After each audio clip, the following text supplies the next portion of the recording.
Welcome to the Auction Car Reconditioning channel. My name is Brian. When it comes to the top new detailing products and tools, hey, we'll find them, we'll buy them, we'll test them, we'll share the results with you. You just need to sit back, relax, enjoy the show. If you're not part of the family, consider subscribing. Picked up a new tool to help me refurbish some of these auction cars.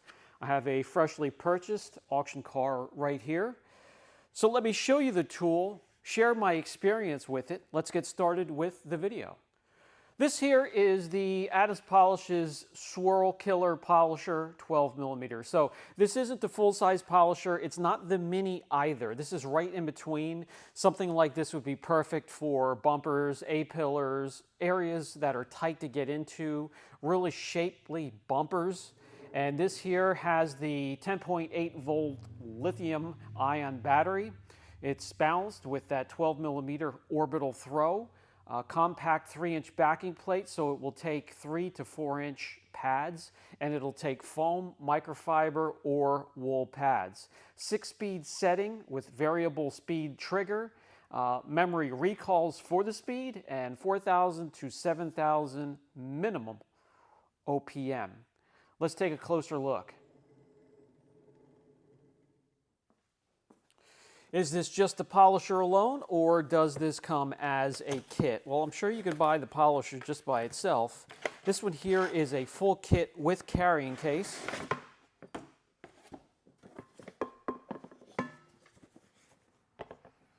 Really nice. Looks like a tough carrying case.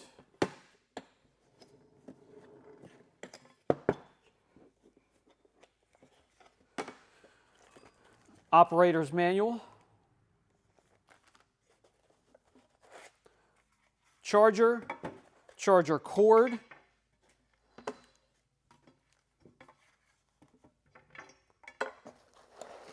two batteries, Allen key, and the polisher itself.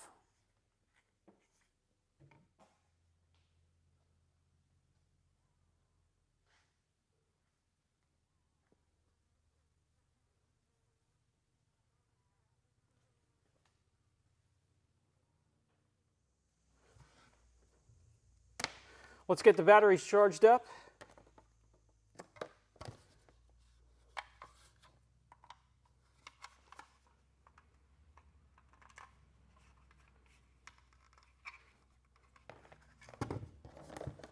And this will charge both the 5.0 and the 2.5. Let's get the 5.0 charged up first. We'll plug it in here.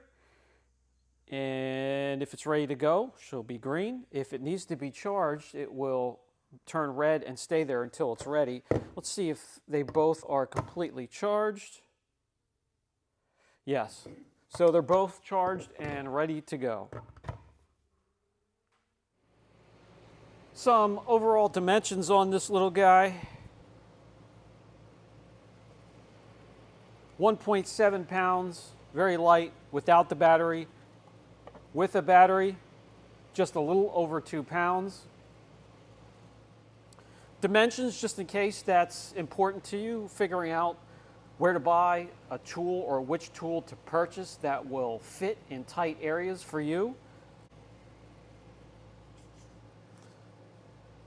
From the base of the backing plate to the top of the polisher, 105 mils. Width of the polisher, that is going to be up here at the top, right where you lay your palm. Right here is some grip lines. If you want to guide the polisher like this, just set your thumb on top, wrap your hand around the tool. That's how I normally do it. Some will just rest their hand on the top of the polisher like this and go back and forth. To me, that adds more pressure to your polishing and could spike the temperatures a little higher. I let the weight of the polisher do its work, and if I need to add just a little bit of pressure, all you need is a thumb on top to do so. So at the widest part of the polisher, we're at 75 mils. And then overall length, With the battery, you're looking at 9 inches. They do send an Allen key along with, in case you want to swap out or remove the backing plate for whatever reason. I want to keep this a 3-inch polisher, so this backing plate is going to be perfect and it's going to stay on the polisher. Let's plug in one of the charged batteries. Hopefully you can see the 2 slots down in there, and that's where these 2 slots up in here match. To plug it in, you are now ready to go. Or here's the trigger.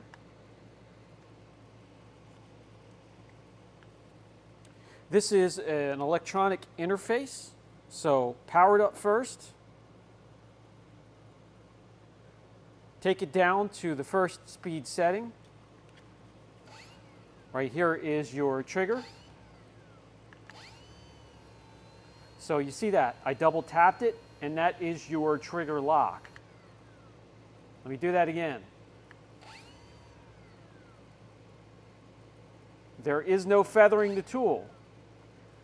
Whatever speed you pick is going to be the speed that the tool will go to once the trigger is pressed, and there's no feathering that. I just needed to share that with you. Now, if you want to lock the trigger so you don't have to keep squeezing, there's no button on either side. You just simply go like this. And there's your 12mm throw in action there. That's a rather large throw for a smaller polisher, and it makes for your work getting done quicker, giving you a little bit more power. We do have vents, and we go from real hard plastic to a kind of rubbery, soft grip to it. From here on up, from there on down, it is a high impact hard plastic. Not long ago, I did review a polisher in the same category. They do have a lot of differences. The trigger, there's no trigger lock available for this one at all.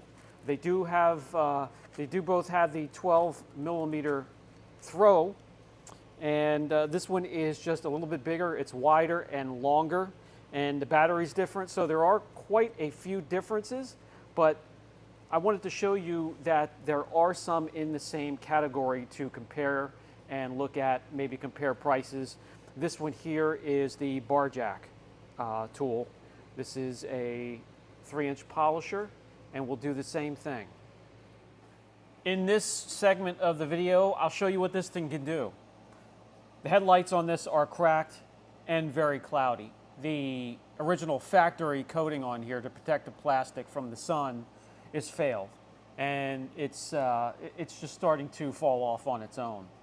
The cracking you can't do anything about. It's cracked all the way through from the outside to the inside. You would need to replace the lens itself. But you can clear up this cloudiness to make it safer to drive in the evenings. We're going to do a little bit of wet sanding to help with that. We're going to finish it off with polishing. And thanks to this tool, I don't have to do any of that by hand. So let me mask off the area, pop the hood, get that out of the way, protect the surrounding areas just in case we bumped up against it with the polisher, backing plate, or disc, and then we can get to work. We'll start off with some sanding, and you're going to pick the grit that matches the job you want it to do. So we want to remove the oxidation and clear the headlight up a bit. So we'll get our first disc, sanding disc on here.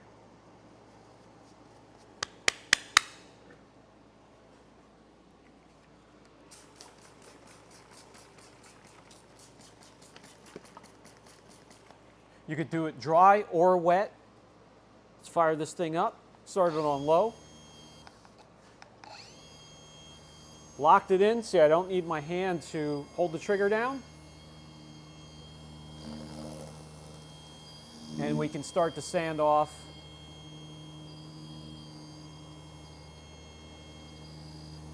that dead oxidizing layer that is really making it hard to see at nighttime.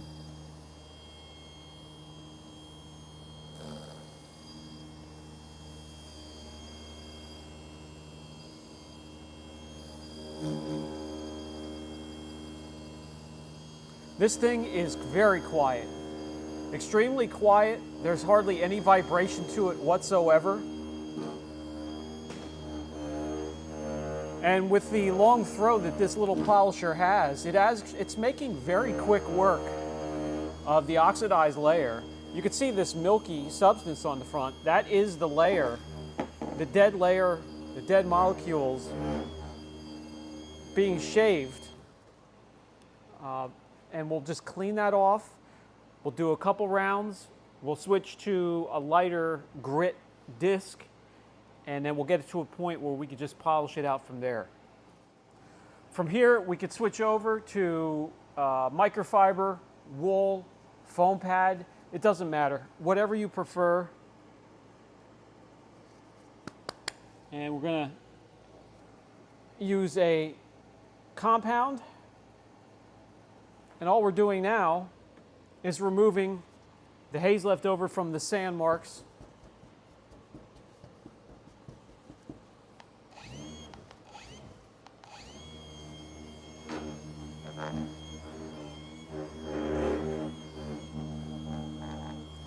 I've had it on the lowest position. You can turn it up if you want to.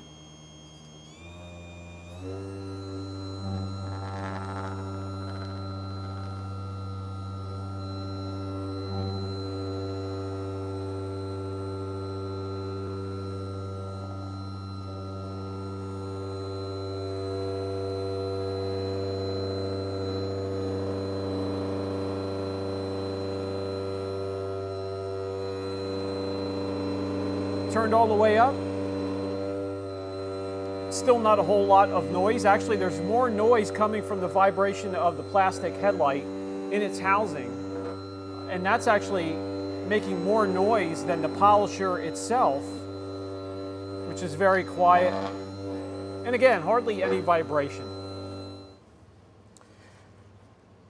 A whole lot better, a whole lot safer. Perfect, no, there's a lot of micro cracking. The lens would have to be replaced to make it like new again. But this thing saved me a lot of time and a lot of energy and did the work for me, and worked beautifully. Nice and quiet, hardly any vibration. From here, you just protect the headlight and enjoy.